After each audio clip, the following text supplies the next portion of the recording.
नमस्ते दोस्तों, कैसे हैं आप? आशा करती हूँ अच्छे होंगे।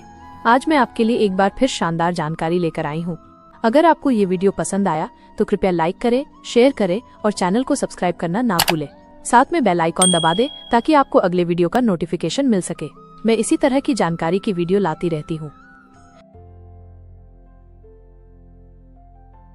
जगन्नाथपुरी मंदिर का इतिहास, आस्था, रहस्य और परंपरा की अमर कथा।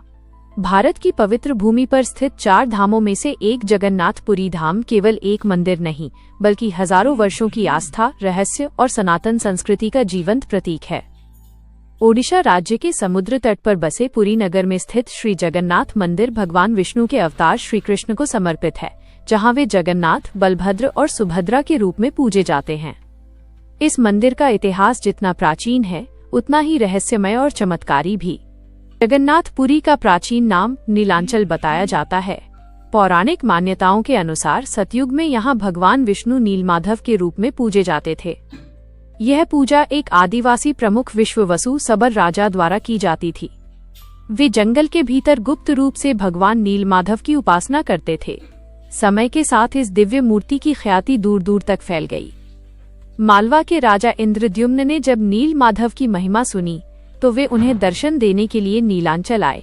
उन्होंने अपने ब्राह्मण दूत विद्यापति को नीलमाधव का पता लगाने भेजा। विद्यापति ने चालाकी से सबर राजा की बेटी ललिता से विवाह कर नीलमाधव के गुप्त स्थल तक पहुंच बनाई। दर्शन के बाद उन्होंने रास्ते में सरसों के दाने गिराए ताकि पुनः मार्ग मिल सके। किंतु जब राजा इंद्रद्युम्न वहां पहुंचे तो नीलमाधव अंतर्ध्यान हो चुके थे। इंद्रद्युम्न अत्यंत दुखी हुए और कठोर तपस्या करने लगे। तभी उन्हें आकाशवाणी हुई कि भगवान अब दारू, लकड़ी से निर्मित रूप में प्रकट होंगे।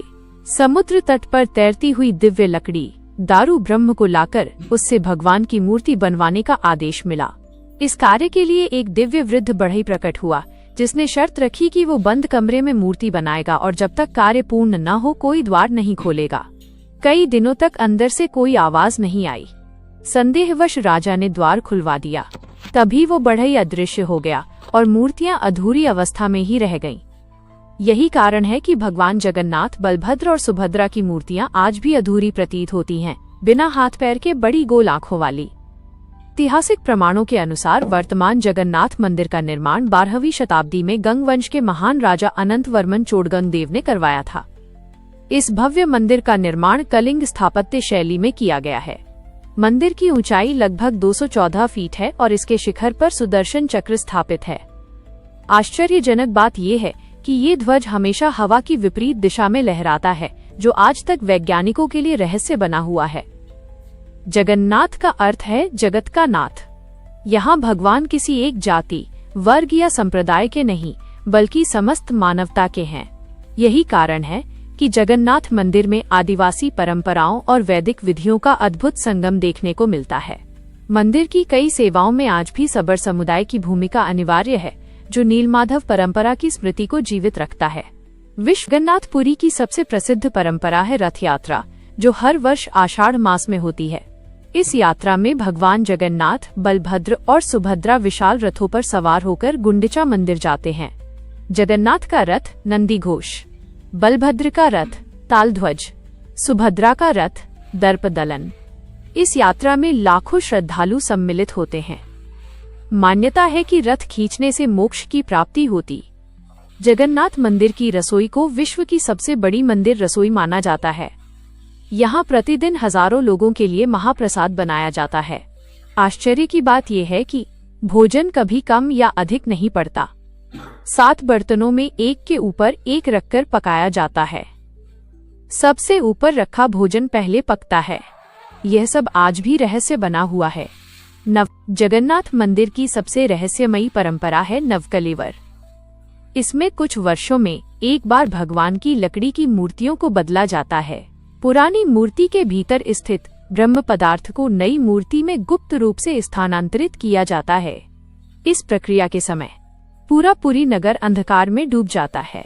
पुजारियों की आंखों पर पट्टी बांधी जाती है। कोई नहीं जानता ब्रह्म पदार्थ कैसा होता है।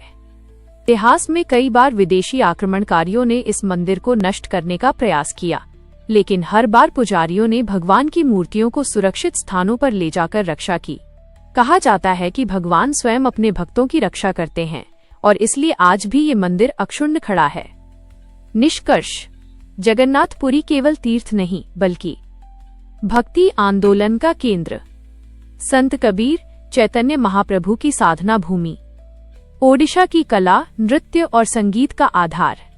यह मंदिर भारतीय एकता और समरसता का प्रतीक है।